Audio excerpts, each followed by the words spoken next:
Кто не хочет или боится, свободен. Никого не держу. До свидульки и пошли вон.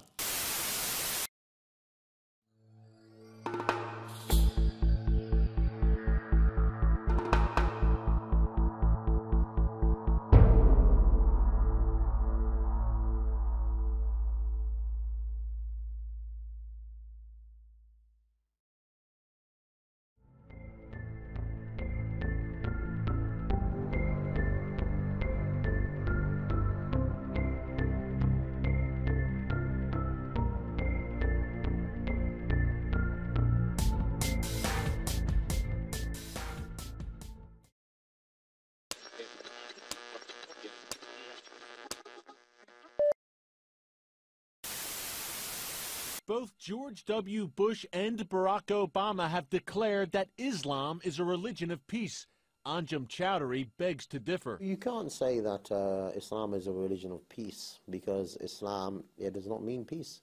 Islam is means Islam submission. So the Muslim is the one who submits. You know, there's a place for violence in Islam. There's a place for jihad in Islam. I believe that those terrorists that want to do harm to others are applying the true Islam that was practiced by Muhammad and his followers in the early stage of Islam. The Quran is full of, you know, jihad is the most talked about duty in the Quran after Tawheed, belief. Nothing else is mentioned more than the topic of fighting. We are told Islam means salam, means peace. In fact, the Quranic definition does not mean that. Islam, Muhammad said, بُعِثْتُ بِالسَّيْفِ أُمِرْتُ أَنْ أُقَاتِلَ النَّاسِ. I have been sent with a sword. I have been sent to fight and kill people until they recite the Islamic creed. That doesn't sound like peace, does it? So it is not peace. A couple of memes that Muslims use that you have to be able to understand and refute. Number one, Islam is peace. You hear that all the time, right? Oh, Islam is peace, Islam is peace. The peace referred to in this statement is the peace that will come after the entire world has been completely conquered by Islam and all infidels have been executed. Then there will be peace. Muslim organizations worldwide often declare that Islam is a religion of peace. But what does that really mean? It seems easy for a Muslim to quote a peaceful verse from the early part of the Quran, while, by following the principle of taqiyya, neglecting to mention the fact that it has been officially abrogated by later, more violent verses.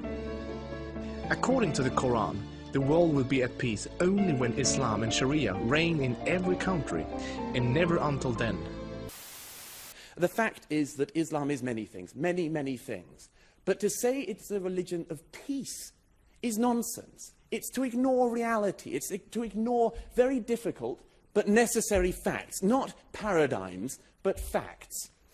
To say that Islam is a religion of peace is to say something based entirely on hope. It's to elevate a hope into truth. And I hope, as you all know, history teaches us that's a very bad thing to do. Thank you.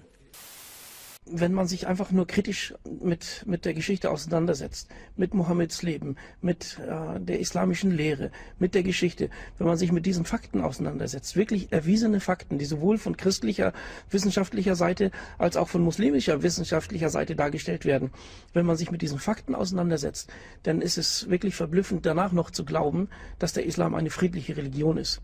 Ich sehe nur ein wirklich taktisches Vorgehen der muslimischen Funktionäre, die derartige Wahrheiten gerne ausblenden, um, ich sage mal, der christlichen Gesellschaft eine Schlaftablette zu verpassen, sodass sie dann die Islamisierung Europas verschlafen, im wahrsten Sinne des Wortes. Verschlafen durch eine trügerische, falsche Darstellung und durch das Verblenden der ganzen Wahrheit.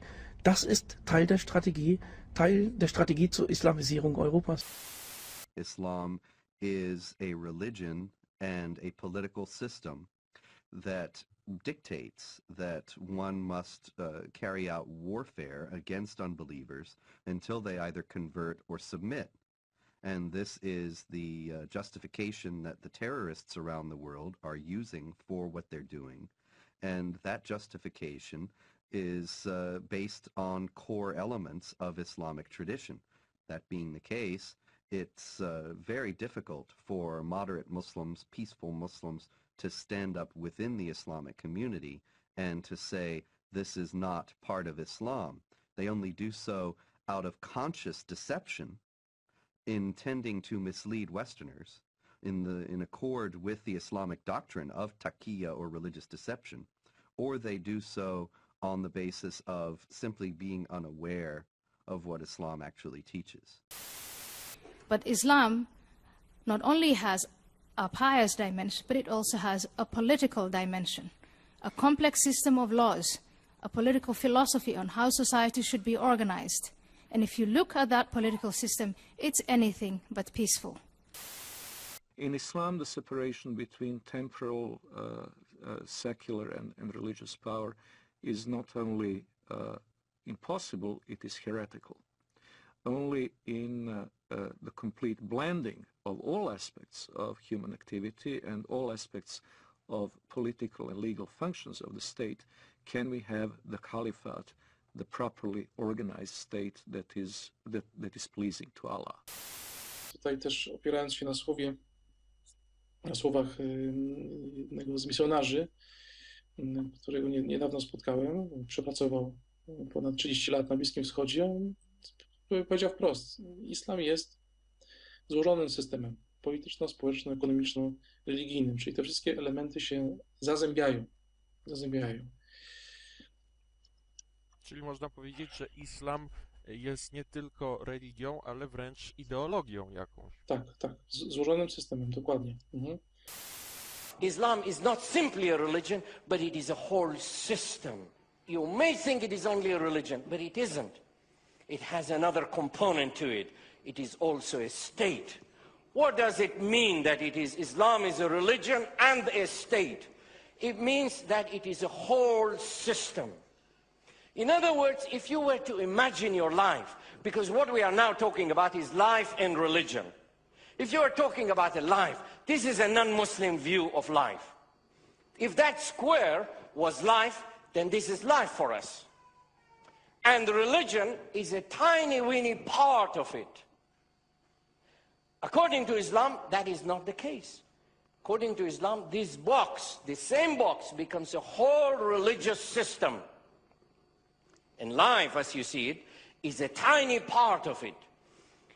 It means that this life, you eat, you drink, you sleep, you have business, there are governments, there are laws, it is all controlled by this religious system. So Islam is not simply a religion. It is a whole encompassing system. It is a socio-political, socio-economical, socio-religious, educational, legislative, judiciary, militaristic system, cloaked and garbed in religious terminology. It is a whole thing. Everything that a Muslim does is according to this system. Everything is encompassing. It is a whole system. Na czym polega totalitarny charakter państwa? Na tym, że kontroluje ono wszystkie przejawy życia, nie tylko publicznego, ale i prywatnego. Islam is a principle. Islam is a comprehensive system. Islam is a law. You may call it a religion. I don't like to use that word. It's too restricting. When we say religion, a whole lot of things just come up in the mind from all the movies and books and things that we've read. Religion seems like kind of restriction, like a suit you might wear, like going into some place like it might be to some people virtual reality. You've heard of that, right? So like virtual reality, you can pay for, you can go somewhere and develop and have your own religion. But Islam is not like that. No, it's not like that. Islam is a law. Islam is a system. Islam is a legislation. Islam is a regulation, and therefore it has dimensions by which you can determine and identify it. In its fullest form, it is a complete, total, 100% system of life. Islam has religious, legal, political, economic, social, and military components. The religious component is a beard for all of the other components. Islam has to be known as more than a religion. The idea that Islam is a spiritual religion like, for instance, Christianity, is completely incorrect. It would be incorrect to describe Islam as primarily, let alone solely, a religion. Since its early beginning in Muhammad's lifetime, it has also been a geopolitical project and a system of government, a political ideology, if you will. Chowdhury says his group is merely following core Islamic teachings. He says Islam is much more than a religion. This particular belief is more than just a religion. It's not just a spiritual belief. It is in fact an ideology which you believe in and you struggle for and you're willing even to die for because you believe in that. That is your whole life. I converted to Christianity. Muhammad clearly stated that in the ends of days there will be many who defect from the faith. Kill them when you see them, wherever you find them. So this is the question that the West needs to understand. What part of kill don't they understand? Ich kann aus eigener Erfahrung sagen, dass ich versichern kann, dass das, was in der Öffentlichkeit gesagt wird und was den Christen gesagt wird und das, was hinter verschlossener Tür in der Familie, in der muslimischen Gruppe oder Gesellschaft, in der Moschee, was da gesagt wird, das ist ein Unterschied wie Tag und Nacht. Und manchmal bin ich verblüfft über die Naivität des Westens, die Naivität der Christen, wie sie sich so verblenden und so verführen lassen. Ich bin so verblüfft, dass so derartige vorhandene Fakten in der islamischen Lehre, wo man nicht mal Moslems zu braucht, um sie zu verstehen, dass derartige Fakten einfach ausgeblendet werden.